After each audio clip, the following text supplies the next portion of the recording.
Hey, how's it going, everyone? My name is Derek Afasi. I'm the owner of Afasi Financial Group and RetireSharp.com.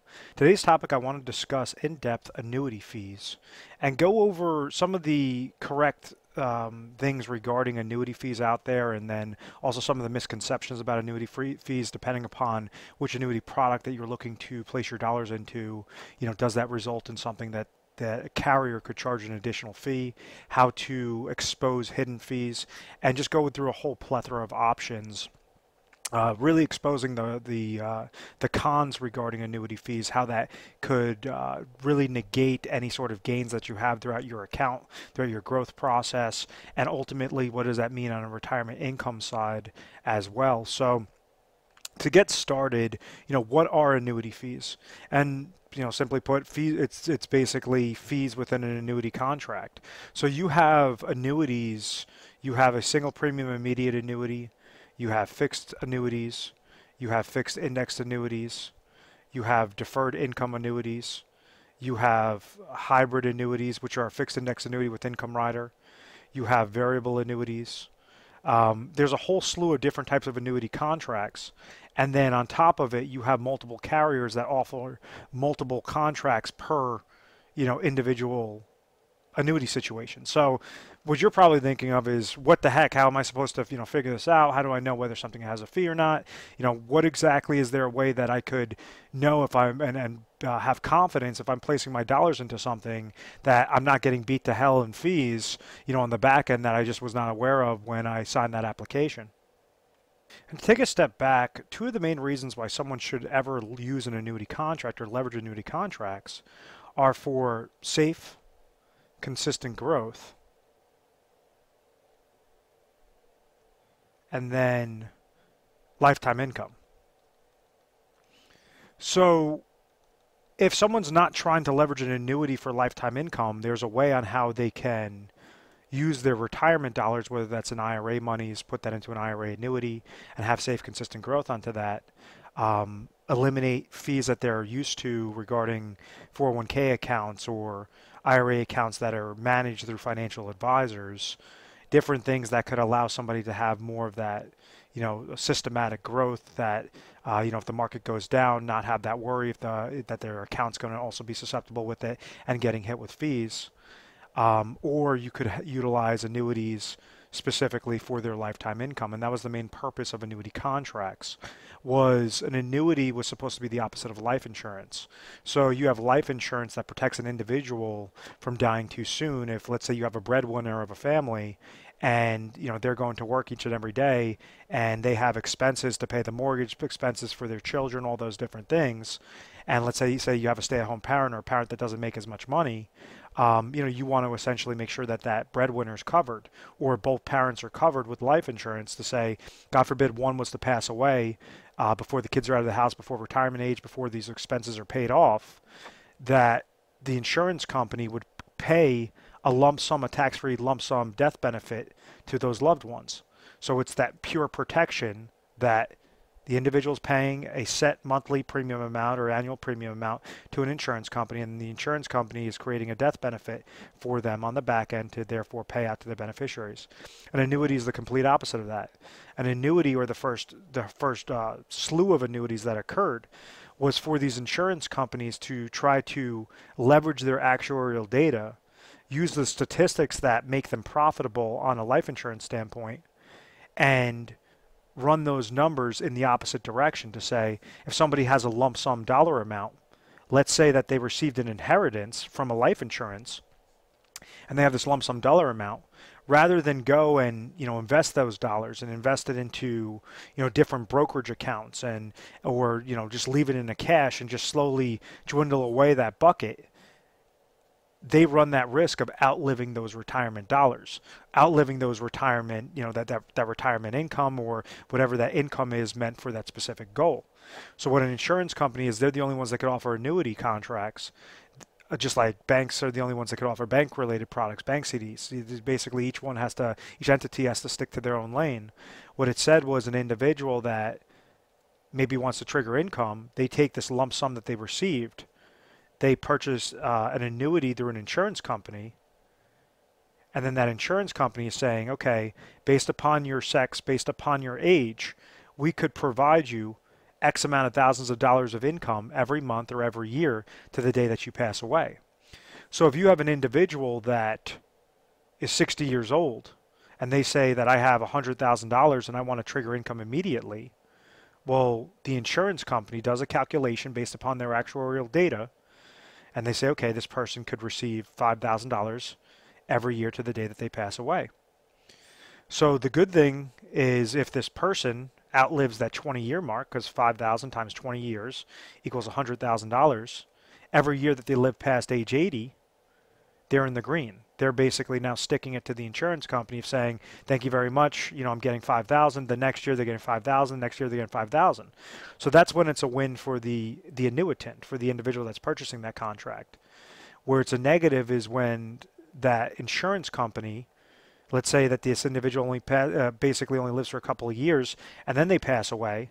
So let's say if they've only gotten paid out, two payments of $5,000. Well, now you have $90,000 that got left back over, and the insurance company gets to keep that money. So they were able to invest this full lump sum, utilize their actuarial data, and then control how much income is getting paid out. With that type of annuity, what I just explained is the old traditional type of annuity, and that's known as a single premium immediate annuity. Those types of contracts do not have fees associated with them. Reason being is because that individual is giving up control of their monies to therefore receive a set income stream. It's not like they have a hidden fee in the contract that, all of a sudden, because all these other financial advisors are trying to say, oh, all annuities have these hidden fees. A single premium immediate annuity does not have those specific fees associated with it. The next in line that's very similar to a single premium immediate annuity would be a deferred income annuity, a DIA.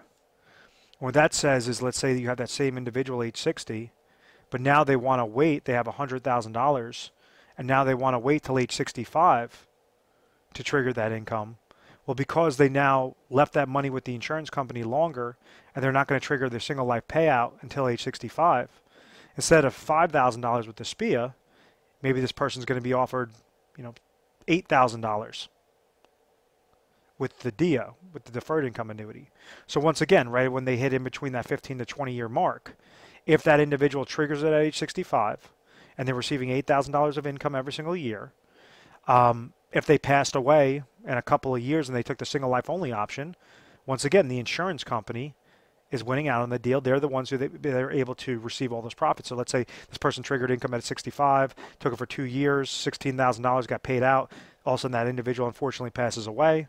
So now you have $84,000 that goes back to the insurance company, and the insurance company was able to leverage that $100,000, invest that money in the back end, utilize their actuarial data to therefore mathematically decide what that offer was going to be, in that future year. So when somebody's getting set up in an annuity contract, it all depends upon the day that they're setting that up. So like a single premium immediate annuity today could be completely different from 3 months from today, because it's a combination of actuarial data and then interest rates. Those are what, and basically the longevity, that the risk that the insurance company wants to take on. So that's why you might see company A offer a single premium immediate annuity of $5,000, but company B might offer a single premium immediate annuity of of $6,000, and company B might be a better route. Or if, on the DIA, you might be having company A offering $8,000, but company B offers $10,000.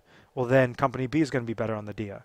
But just like how the single premium immediate annuity works, you're not paying a fee, but it doesn't make it a good product also. Like, I don't like SPIAs. I don't like single premium immediate annuities unless they're completely necessary, and I really hate deferred income annuities, DIAs, because I think that you're losing too much control. The insurance company knows exactly what they're doing. That's why they're giving you that offer. And they're going to basically be able to leverage your dollars, still pay out, but if they're doing that with millions of individuals, they're able to always churn that profit. And the majority of the individuals are going to fall victim to those numbers and to the profits of the insurance company. So that's why I don't like those. But once again, when we're talking about annuity fees, those two contracts do not have annuity fees. The next type of annuity is a fixed annuity. And I always discuss that type of product is known as a MYGA, a multi-year guaranteed annuity. And these were originally created because you had a lot of banks were taking over the retirement income market space. So when you had double-digit figures, double-digit interest rates, an individual was able to say, okay, I have $100,000. Let me throw my money into a bank CD, a 5-year bank CD that's paying 8%, and this will allow me to just live off the interest each and every year. After those 5 years are done, then I could take my principal of $100,000. I would have been receiving $8,000 the first year, $8,000 the second year for those 5 years. So they would have been received $40,000 of income total and still be able to walk away with their principal at the end of the year. So then you had insurance companies that said, we think that we could do a really good product as well, similar to this bank CD concept. So that's when they came out with the multi-year guaranteed annuity. And instead of paying, because they have different reserve ratios, instead of a $100,000 5-year contract with the bank CD paying 8%, maybe a fixed annuity for 5 years would be able to pay 10%.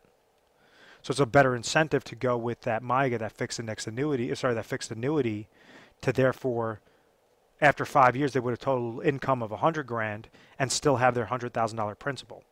Well, since that point in time, obviously interest rates have hit all-time lows. You can't leverage those types of fixed interest rates because the interest rates are so low as a retirement income supplement.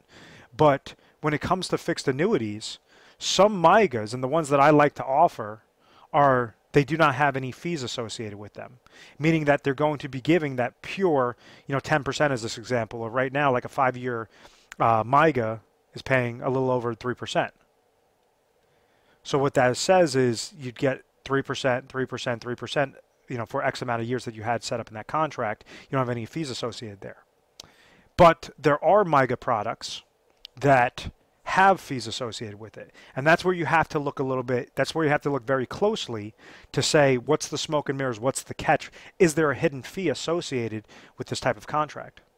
So you have some carriers that want to mask their product to basically do the ultimate bait and switch. That you might have company A that is providing a true 3% guarantee. And let's say a $100,000, 60-year-old puts in $100,000 for a 5-year, 3% paying MYGA with company A. Well, we understand the first year they could take out $3,000. Second year they could take out $3,000. If they want to leave it, they could allow it to compound interest in there. At the end of all 5 years, they'll have that $100,000 remaining.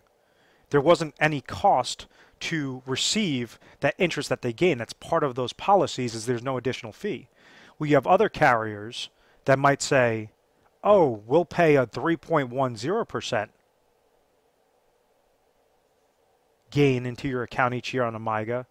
But the hidden math is, if you want to have access to whatever this gain is, it's going to cost you 30 basis points.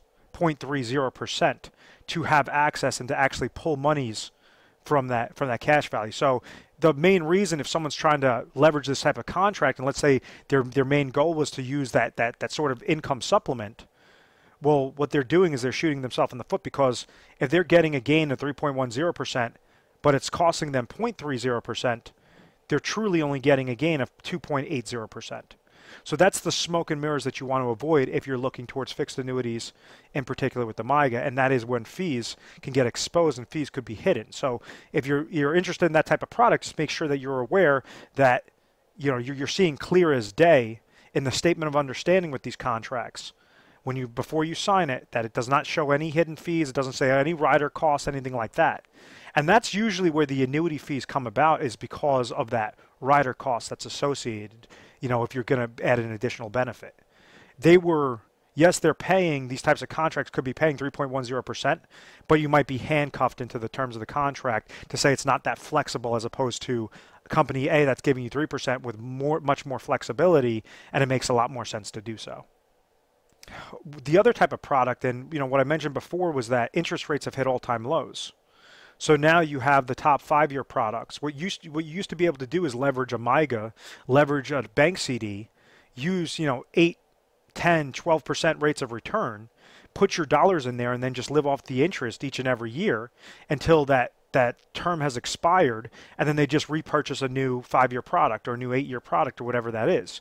So it's known as a laddering strategy. They just constantly keep re-rolling the CD. So that's why you had bankers were acted like retirement income specialists, even though all we were doing was just putting into a product that was just a very high rate of return because interest rates were very high at that point in time. Same thing with annuity agents. They would just go put the person in a MYGA, and it was a really simple way to just set up a laddering strategy with those types of contracts. So when interest rates were hitting all-time lows, individuals said, well, 3% isn't going to cut it. If I have $1 million and I need to live off of $50,000 a year of income, and that's what I want to use as a fixed income, if I'm getting 3%, that's only 30 grand. I'm in the hole $20,000. What exactly is there a better alternative? And that's where the FIAs might be a good situation. Majority of fixed index annuities do not have any fees whatsoever. If you are not adding an income rider or a death benefit rider or some other crazy rider onto that type of contract, just a pure fixed index annuity works very similar to a pure MYGA with no fees associated with it. And the benefits of a FIA, it gives you upward market growth, no downward market losses. Some have little fees. The ones that I like to offer have no fees. And the time horizon that individuals typically leverage for these types of contracts is anywhere in the low end of 6 years and on the high end about 10 years. And what you're trying to get with these types of contracts is growth with safety. So just like that same concept of a MYGA where you'd get paid that 3% each and every year, and you could either take this money, take that 3% out of income, or you could allow that 3% to keep rolling up into the account. That's the same sort of concept with the FIA. What they're doing, what the insurance company allows is rather than pay like that fixed percentage rate, they leverage that and they invest that into the market to say that if the market comes back favorable, if you have a fixed index annuity with, let's say it's tied to an S&P 500, and that comes back with, and you have a 10% cap as an example, and the market gains 20% that first year, you're going to have a plus 10% gain into your account. You could use that gain and use it as income, or you could allow it to roll back into the contract. The next year, let's say the market loses 20%, well, you have a floor of 0%. Remember, it's going to gain with upward market growth, no downward market losses. So it allows you to consistently, if you need to, like in this example, where the person has $1 million and they want to pull out $50,000, well, the first year, they could take out their $50,000. The next year, even though they gain 0%, well, they still had a plus $100,000 gain from the first year, so then they could take out another $50,000. So you could take it out more systematic. You could have more flexibility with how you're pulling out those monies, but it's just like a bucket with a lid over it. Rather than throwing your dollars into brokerage accounts or IRA that's monitored through an advisor and tied to stocks, bonds, mutual funds, these ETFs, individuals gravitate towards that FIA type concept to give them that peace of mind to try to beat out the pace of inflation, beat out those low interest rate environment, and still try to get some upward market growth potential with no downward market losses. In particular, I like to see the ones with no fees. So you don't have an advisor fee that's lingering on. You don't have any sort of rider fees that are lingering on. It's just a very safe, consistent growth strategy with leveraging the FIA. And once again, when we're having this conversation with fees, it's not going to have any fees when set up properly. Now, the next type of contract, which is deemed, the marketing name is a hybrid annuity, it is a fixed indexed annuity with an income rider. Once again, for that individual that's trying to leverage lifetime income, the bad thing about the SPIAs and the DIAs is that individual is surrendering all control of their monies. So you have to, if you're going to go this route, you really have to be committed with it and understand that you can't access your money again if you choose that single life only income option on a SPIA or a DIA. These FIAs with income riders, what it says is it's going to act like an FIA, like a fixed index annuity. So it's going to gain when the market goes up, not lose when the market goes down. But the main purpose is for this income rider because you're going to try to leverage lifetime income at that later date. So like let's say if the individual's age 60 and they want to retire at age 65, like the DIA, that contract was going to pay $8,000 every year to the day that person passed away. With the FIA with income riders, these hybrid annuities, they're typically paying a little bit higher rates of return. And you could get a 5-year deferral. Let's say this person puts in $100,000. At age 65, they could receive $10,000 of lifetime income. The major difference between this one and the DIA is, let's say if they take out $10,000, the person takes out $10,000, God forbid passes away, whatever's remaining in that account value that's still gaining when the market goes up, flatlining when the market goes down, that account value is going to get left to the beneficiaries. So once again, I said that when you have a rider, there can be a fee associated with it. Some hybrid annuities do not have any fees. Majority of them do have fees. And that fee is usually right around 1% or less. Those are the ones that I like to see. And understand that that fee has to be justified. There's not a hidden fee like variable annuities. The fixed index annuities with income rider, you're basically leveraging it specifically for that lifetime income stream. If you do not need lifetime income, just get set up, and you like that concept of a fixed index annuity, get set up with an FIA, give you that safety, that consistency. Don't add a rider. Don't listen to the advisor when they're telling you, oh no, well, you know, you have this 7% guarantee. That's all fictitious numbers. Those are where you have individuals that get pissed off when they get set up into those hybrid annuity contracts because they were not aware that there was a fee associated with a benefit that they did not want to begin with. So once again, like if you're in a contract and let's say there's a 1% fee, well, that fee is going to justify it, and I think all day long it's necessary to pay that fee because it's doing exactly what you wanted this contract to do. Give you safety and consistent growth on one side on your physical money, and then allow you to keep and remain control of lifetime income on the other side. So like in this example, let's say if there was no market gains, and let's say that your account value after 10 years hit $0, the whole purpose of you purchasing that rider was the insurance company is still on the hook now to pay you $10,000 every single year to the day you pass away. So let's say if this person, you know, outlives at age 75, well, now the insurance company is saying, holy crap, I want this person to die because we keep shelling out more and more dollars out of our books to pay for this individual that keeps living longer. This person could live to his or her hundreds, and that $10,000 would still remain. So that's the benefit when you're leveraging these hybrid type contracts. And yes, majority of them have a fee, but that fee is necessary, and you want to really make sure that you know exactly what that fee is if you're going this hybrid annuity route. And the very last type of annuity, and this is where a lot of people get confused, and they think that with these hidden fees, when you have these advisors that expose these hidden fees, what they're usually mentioning, and even the financial experts that you see on television, what they're usually mentioning is the variable annuities. So what a variable annuity does, kind of acts like the FIA, the fixed index annuity. It's like a bucket, but it's more along the lines of how a regular brokerage account works. So this is just, it's offered by an insurance company. That's why it's called an annuity. But what happens is individuals now tying their money typically to mutual funds and different funding options. So with variable annuities, you have to pay for insurance-related expenses such as mortality and expense fees, administration fees, mutual fund-related fees. There's you could have advisor fees could tack onto these types of accounts. That's just with the plain vanilla variable annuity. And there is anywhere from 10 to 59 different types of fees that could be exposed within a variable annuity. A lot of reason why people don't understand what those fees are is because the agent, the advisor, usually hands you a 300, 400 page prospectus. But understand that in that prospectus, it does outline all these hidden fees in there. It's better to watch, you know, it's more exciting to watch paint dry on a wall than to read a prospectus in some clients' minds. So that's why they usually get, you know, duped into those variable annuity contracts. Just like the FIA, where you could attach an income rider, this is the worst thing that, you know, I completely bash variable annuities. I don't like variable annuities. I've rarely ever found situations where variable annuities are actually good for a client situation that a hybrid annuity cannot beat out. But understand, if you also attach income riders to that, you're going to add an income rider fee. There might be a death benefit fee. If you're adding a death benefit rider, there's going to be an additional death benefit rider fee.